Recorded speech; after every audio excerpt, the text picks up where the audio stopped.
Cruciate ligament. दोस्तों, इस video में हम आपको पूरी जानकारी देंगे कि पीसीएल क्या होता है, किसका बना होता है, कितना बड़ा होता है और इसमें कैसे चोट लगती है और इसको ठीक कैसे किया जाता है। मेरा नाम डॉक्टर मनु गोरा, मैं एक ऑर्थोपेडिक सर्जन और आर्थ्रोस्कोपिक एक्सपर्ट हूँ टीम ऑर्थोस्कोप। सो दोस्तों, घुटने के अंदर जो लिगामेंट होता है पीसीएल, पोस्टीरियर क्रूशिएट लिगामेंट, वो सबसे मोटा वाला लिगामेंट होता है जो घुटने के पीछे रहता है, जैसा कि आप देख पा रहे हैं। ये इसकी जो लेंथ होती है वो लगभग 11 से 13 mm के बराबर होती है और ये one of the strongest ligament है घुटने के अंदर। दोस्तों, पीसीएल का काम होता है आपकी जो नीचे वाली हड्डी टिबिया उसको पीछे जाने से रोकना, पीछे जाने से रोकता है ये। इसमें इंजरी आपको डायरेक्ट हिट से लग सकती है, एक्सीडेंट से लग सकती है, कई बार स्पोर्ट्स इंजरीज भी होती है। तो जनरली जो मोड ऑफ इंजरी रहती है वो दोस्तों, अगर आप कार के अंदर इस तरह से घुटना मोड़ के बैठे हैं और एकदम से कार का एक्सीडेंट हुआ तो आपका जो पैर है, मुड़ा हुआ पैर, वो आगे डैशबोर्ड पे टकराता है इस तरह से, और जब डैशबोर्ड पे टकराता है पैर तो ये पीछे पीसीएल को तोड़ देता है। सो ये एक बड़ी टिपिकल मोड ऑफ हिस्ट्री रहती है लोगों की कि मेरा सर घुटना मुड़ा हुआ था और मुड़ा हुआ घुटना मेरा आगे कहीं से भिड़ा गया, तो डैशबोर्ड से भिड़ा, या फिर अगर मेरा एक्सीडेंट हुआ तो मैं नीचे गिरा, तो नीचे गिरा भी मेरा घुटना मुड़ा हुआ था, उसमें मेरा आगे वाली जो टिबिया की हड्डी है वो कहीं पे टकराई और मेरा पीसीएल टूट गया, आवाज़ आई कट करके, और एकदम से घुटने में बहुत दर्द हुआ और मैं उस पर लोड नहीं ले पाया। एक बार ये टूट जाता है दोस्तों तो कुछ सिम्टम्स आते हैं। सिम्टम्स आते हैं कि आपको दर्द हो सकता है, घुटने में सूजन रहेगी इनिशियली, धीरे धीरे दर्द और सूजन कम हो जाएगी, पर आपको घुटने में लचक आने लगेगी। आप जैसे ही लोड लेंगे आपका घुटना पीछे की तरफ फिसलेगा। दूसरा, कई बार कुछ लोगों का घुटना पूरी तरह से मुड़ता नहीं है, यहाँ तक रुक गया, इसके बाद नहीं मुड़ा, क्योंकि पीछे जो पीसीएल के टुकड़े होते हैं वो फंसे हुए रहते हैं, मुड़ने से बचाते हैं। सो आपको लॉस ऑफ बेंडिंग हो सकती है, इनस्टेबिलिटी हो सकती है, पेन हो सकता है, इस तरह के सिम्टम्स आ सकते हैं। पीसीएल इंजरी दोस्तों एसीएल इंजरी से कम कॉमन होती है, तो ज़्यादा एसीएल टूटते हैं, कम पीसीएल टूटते हैं। पीसीएल इंजरी के लिए बहुत तेज़ ट्रॉमा लगना ज़रूरी है। तो पीसीएल इंजरी के साथ साथ मल्टी लिगामेंटस इंजरी भी आ सकती है, जैसे एमसीएल टूटा हुआ हो सकता है, एसीएल टूटा हुआ हो सकता है, एलसीएल टूटा हुआ हो सकता है, पोस्टीरियर लेटरल कॉर्नर टूटा हुआ हो सकता है। तो जब भी पीसीएल इंजरी आती है तो बहुत ज़रूरी है इवेल्यूएट करना कि आखिर बाकी लिगामेंट हमारे सही हैं या नहीं है। क्यों? क्योंकि पीसीएल इंजरी तभी होती है जब सीवियर ट्रॉमा होता है। सीवियर ट्रॉमा में आपके बाकी लिगामेंट्स की इंजरी भी हो सकती है। सो दोस्तों, एक बार ये इंजरी हो गई और आप डॉक्टर के पास गए तो डॉक्टर कुछ टेस्ट करके पता लगाता है कि आपका पीसीएल टियर है या नहीं है। पहले टेस्ट का नाम है पोस्टीरियर ड्रॉवर टेस्ट, उससे मालूम पड़ सकता है। दूसरा है सैग टेस्ट, उससे ही मालूम पड़ सकता है। ये दो टेस्ट करने से मालूम पड़ जाता है कि आखिर आपका पीसीएल टूटा हुआ है या नहीं है। हम दोस्तों पोस्टीरियर सैग टेस्ट के अंदर पेशेंट का जो नी है उसको इस तरह से 90 डिग्री बेंड करते हैं टेबल पे। तो जैसा कि ये देख पा रहे हैं, अगर पीसीएल होगा तो आपका ये जो टिबिया है ये नीचे की तरफ नहीं आएगी, क्योंकि पीसीएल इसको रोक के रखेगा। अगर पीसीएल टूटा हुआ होगा तो आपकी टिबिया पीछे की तरफ सैग कर जाएगी, जिसको बोलते हैं पोस्टीरियर सैग। सो ये पोस्टीरियर सैग हम कंपेयर करते हैं आपके नॉर्मल लेग से। अगर आपकी इंजर्ड लेग का टिबिया पीछे आ रहा है जब आपकी नी बेंड कर रखी है तो उसको पोस्टीरियर सैग पॉजिटिव कहते हैं और ये पीसीएल टूटने को दर्शाता है। अब एक बार अगर इंजरी हो गई, आप इसको इग्नोर करेंगे तो धीरे धीरे आपका घुटना ख़राब हो जाएगा, क्योंकि जो पीसीएल चोट वजह से आपका जो घुटना हिल रहा है वो आपके धीरे धीरे मेनिस्कस और कार्टिलेज को डैमेज करेगा और नी की आर्थराइटिस होने लगेगी। तो अगर पीसीएल का ग्रेड 1 या 2 का टियर है दोस्तों, जिसमें कम्प्लीटली नहीं टॉर्न हुआ है, तो हम इसको बिना सर्जरी के ठीक कर सकते हैं प्लेटलेट रिच प्लाज्मा इंजेक्शंस की मदद से, पीआरपी इंजेक्शन। तो इसी में पीआरपी इंजेक्शन वो आप ही के ब्लड से बनते हैं, आपके ब्लड से प्लेटलेट और प्लाज्मा निकालते हैं और वो हम आपकी नी में इंजेक्ट करते हैं, जो हमें पीसीएल टियर को हील करता है, पर ये सिर्फ पार्शियल टियर में काम में आता है। अगर दोस्तों आपके पीसीएल में हाई ग्रेड टियर है, नियर कंप्लीट टियर या एवल्जन टियर, तो इसमें सर्जरी की ज़रूरत पड़ती है। अगर टिबियल एवल्जन है तो इसमें पीसीएल रिपेयर कर सकते हैं, arthroscopic PCL repair with fibre tape internet brace. तो हम आपका पूरा पीसीएल ओरिजिनल बचा लेते हैं और आपके एवल्जन को रिपेयर कर देते हैं। इससे बड़े एडवांस इम्प्लांट्स यूज़ होते हैं, पीसीएल टाइट्रोप यूज़ होता है और फाइबर टेप यूज़ होती है, जिससे इसको ढंग से पकड़ा जा सकता है सिर्फ दूरबीन की मदद से। अगर आपका ये पूरा टूट गया, बीच में से टूट गया है, तो इसको रिकन्स्ट्रक्शन की ज़रूरत पड़ती है। तो दोस्तों, पीसीएल रिकन्स्ट्रक्शन होता है, हम आप ही के मांसपेशी के टुकड़े से पीसीएल बनाते हैं हैमस्ट्रिंग टेंडन से। पर जब हम हैमस्ट्रिंग टेंडन को बॉडी से बाहर निकालते हैं उसको साफ़ करते हैं तो हम उसकी ब्लड वेसल्स कट कर देते हैं। उसके बाद हम टिबिया में और फीमर में टेंडन बना के उस टेंडन को डालते हैं। सो दोस्तों 3 महीने तक आपका जो नया ग्राफ्ट है पीसीएल का, सो कोई खाना नहीं मिलता क्योंकि उसमें कोई ब्लड वेसल्स नहीं है, तो वो कमज़ोर होते रहते हैं। 3 महीने के बाद वो हड्डी से चिपकते हैं और उसमें ब्लड वेसल्स ग्रो करना चालू करती है, फिर वो मजबूत होते हैं। तो मजबूत होते होते उनको 6 से 9 महीने लग जाते हैं, जिसको बोलते हैं लिगामेंटाइजेशन। मतलब आपका जो पीसीएल है वो आपके टेंडन से बनाया गया, हैमस्ट्रिंग टेंडन से, अब वो धीरे धीरे पीसीएल लिगामेंट में कन्वर्ट हो रहा है। इस प्रोसेस को बोलते हैं लिगामेंटाइजेशन। ये लिगामेंटाइजेशन कंप्लीट होने में कम से कम 9 महीने लग जाते हैं दोस्तों। सो 6 से 9 महीने बाद ही आपका पीसीएल मजबूत होता है जो आपके घुटने में पड़ा है। तो दोस्तों 6 महीने तक अगर आपका ग्राफ्ट पीसीएल का कमज़ोर है तो इस सर्जरी को फेलियर से बचाने के लिए इसमें बहुत प्रिकॉशन लेने पड़ते हैं। क्यों? क्योंकि आपका ग्राफ्ट ऑलरेडी 6 महीने तक कमज़ोर ही रहने वाला है।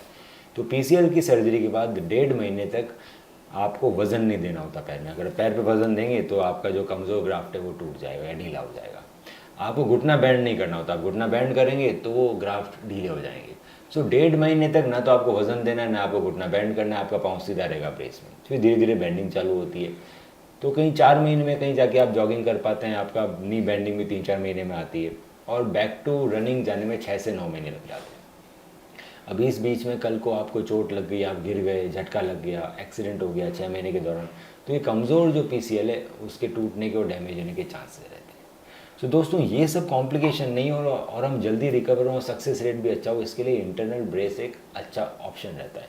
इंटरनल ब्रेस में दोस्तों हम क्या करते हैं, जो हमने आपका नया पीसीएल बनाया है, अब मुझे मालूम है ये नया जो पीसीएल है वो हैमस्ट्रिंग टेंडन से बना है और ये 6 महीने तक कमज़ोर रहने वाला है, तो मैं इसको फाइबर टेप से इंटरनल ब्रेस कर देता हूँ। तो फाइबर टेप क्या करती है, आपके नए लिगामेंट को बचा के रखती है, ना लंबा होने देती है, ना खींचने देती है, ना फटने देती है। अब दोस्तों ये फाइबर टेप लगाने के लिए मुझे ऊपर फीमर में और टीबिया में दोनों में ऑटोमेटिक लूप और बटन्स लगाने पड़ते हैं। अगर मैं नीचे स्क्रू लगाऊंगा तो फाइबर टेप आप स्क्रू के साथ यूज़ नहीं कर सकते। क्यों नहीं यूज़ कर सकते? क्योंकि फाइबर टेप को स्क्रू पकड़ नहीं सकता, स्क्रू में खड्डे नहीं होते जिसमें फाइबर टेप फिट हो जाए। जब हम नीचे बटन लगाते हैं तो बटन में होल्स होते हैं जिसके अंदर फाइबर टेप फिक्स हो जाती है और सॉयल लॉक से हम इसको फिक्स करते हैं बोन के अंदर। सो नीचे बटन, टीबिया में बटन होना ज़रूरी है फाइबर टेप इंटरनल ब्रेस करने के लिए। स्क्रू के साथ फाइबर टेप इंटरनल ब्रेस नहीं हो सकता है। एक बार फाइबर टेप इंटरनल ब्रेस हो गया तो आपके जो नया लिगामेंट है जो टेंडन से बना है उसको सपोर्ट मिल जाता है, ना वो लंबा होगा, ना खींचेगा, ना फटेगा। तो इसके अंदर आप जल्दी वेट बेयर कर सकते हैं। आप जल्दी 15 दिन के अंदर ही पूरा वजन देके चलना चालू कर देते हैं पीसीएल सर्जरी के बाद। आपकी नी बैंडिंग जल्दी चालू हो जाती है क्योंकि नी बैंड करने से ढीला नहीं हो सकता। सो 1.5 महीने में पीसीएल के पेशेंट 1 से 1.5 महीने में जॉगिंग करते हैं और 3 to 4 मंथ्स में हम रनिंग इनिशिएट कर देते हैं। तो 50% आपका टाइम हम बचा लेते हैं। और कल को अगर जब तक ये कमज़ोर आप गिर जाओ तो ये टूटेगा भी नहीं, क्योंकि ये आपके इंश्योरेंस की तरह आपके नए लिगामेंट को बचाएगा। सो दोस्तों फाइबर टेप इंटरनल ब्रेस हमारे कंधे के अंदर, घुटने के अंदर, एंकल के अंदर हर सर्जरी में यूज़ होता है जहाँ पे भी हम सॉफ्ट टिश्यू मतलब टेंडन या लिगामेंट का रिकन्स्ट्रक्शन या रिपेयर करते हैं। क्यों? क्योंकि जो नया रिपेयर या रिकन्स्ट्रक्शन था वो 6 महीने तक वीक रहता है, उसको बचाना ज़रूरी है, नहीं तो फेलियर में चला जाता है। तो fibre tape internal brace body में हर जोड़ के आसपास किया जाता है ताकि जो नया रिपेयर या रिकन्स्ट्रक्ट है उसको हम बचा के रखें 6 महीने तक। एक बार मजबूत हो जाएगा आपका लिगामेंट 6 महीने के बाद, तब इसके टूटने के चांसेस बहुत कम हो जाएंगे। तो दोस्तों पीसीएल से रिलेटेड अगर आपको और कोई भी जानकारी चाहिए तो आप हमें अपना MRI व्हाट्सएप कर सकते हैं और मैं उसको डिटेल में स्टडी करके बताऊंगा आपके लिए सबसे बेस्ट इलाज कौन सा रहेगा। आपको और भी कोई सवाल हो तो आप हमें व्हाट्सएप कर सकते हैं नीचे वाले नंबर पे और हम आपकी करेंगे मदद। PCL यानी कि पोस्टीरियर क्रूशिएट लिगामेंट इंजरी, तो इसके लिए इनिशियल स्टेज में एक्सरसाइजेस ज़रूरी है और अगर एक्सरसाइजेस कर रहे हैं और फिर भी आपको इससे इम्प्रूवमेंट नहीं आ रहा है तो आपको सर्जरी के लिए ऑप्ट करना पड़ सकता है। तो आज की वीडियो में मैं एक्सरसाइज पार्ट को कवर करूंगा, तो चलिए शुरू करते हैं। तो जो सबसे पहला एक्सरसाइज है वो है नी प्रेस एक्सरसाइज। तो इसके लिए आपको एक तकिया चाहिए और आप एक लॉन्ग सेटिंग पोजिशन में इस तरह से बैठ जाएंगे, ये देखिए, और फिर आप अपने जिस घुटने में PCL इंजरी हुआ है उस घुटने के नीचे इस पैर को रख देंगे। तो आगे बढ़ने से पहले मैं आपको एक्सरसाइजेस का सिग्निफिकेंस बताना चाहूँगा कि जो भी एक्सरसाइजेस मैं बताने वाला हूँ उसका मेन एम यही है कि आपके घुटनों के चारों तरफ जितने भी मांसपेशियाँ हैं उसको मजबूत करेंगे। आप घुटनों के मांसपेशियों को मजबूत करेंगे तो जब आप चलेंगे तो क्या होगा कि बॉडी का जो वेट है वो आपके घुटनों के ऊपर ना जाकर आपकी जो मांसपेशियां हैं वो ले लेगा, कुछ डिस्ट्रीब्यूट हो जाएगा वेट, और आपका जो हीलिंग प्रोसेस है पीसीएल इंजरी का उसमें आपको मदद मिलेगा और आपको पेन से भी काफ़ी हद तक राहत मिलेगा। तो ये एक्सरसाइजेस बहुत सिंपल है। सबसे पहले कि हमें घुटनों के नीचे तकिया रख लिया है, उसके बाद फिर आप इसे प्रेस करेंगे। प्रेस करने के बाद 1 2 3 4 5 सेकंड्स होल्ड करके रखेंगे, फिर आप रिलैक्स छोड़ देंगे। ठीक है, फिर से आप प्रेस करेंगे 1 2 3 4 5 होल्ड करके रखेंगे, रिलैक्स छोड़ देंगे। तो इस प्रोसेस को कम से कम आपको एक सेशन में 20 से 25 बार करना है। इसे वैसे जितना आप करेंगे उतना अच्छा है। ठीक है, इस एक्सरसाइज से आपका क्वाड्रिसेप्स मसल्स स्ट्रांग होता है। क्वाड्रिसेप्स मसल्स हमारे सामने घुटनों के सामने यानी कि थाइस के सामने जो मसल्स है, ये जो मसल्स है इसे हम लोग क्वाड्रिसेप्स मसल्स बोलते हैं।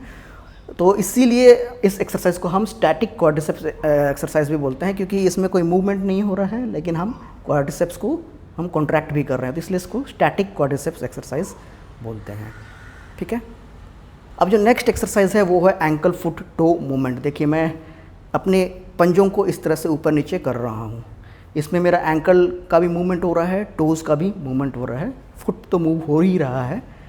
तो ये एक्सरसाइज भी ज़रूरी है ताकि आपके लोअर लेग के आसपास की मांसपेशियाँ मजबूत हों, कोई किसी भी प्रकार का कोई स्टिफनेस डेवलप ना हो, कोई वीकनेस डेवलप ना हो। तो इसीलिए ये एक्सरसाइज करना है। तो अब इसका भी कोई गिनती नहीं है, आप जितना करेंगे उतना अच्छा है। घर में बैठे हुए हैं, टीवी देख रहे हैं, कोई काम नहीं है, आप ये एक्सरसाइज इस तरह से कर सकते हैं। अगला जो एक्सरसाइज है वो आपको लेट के करना है।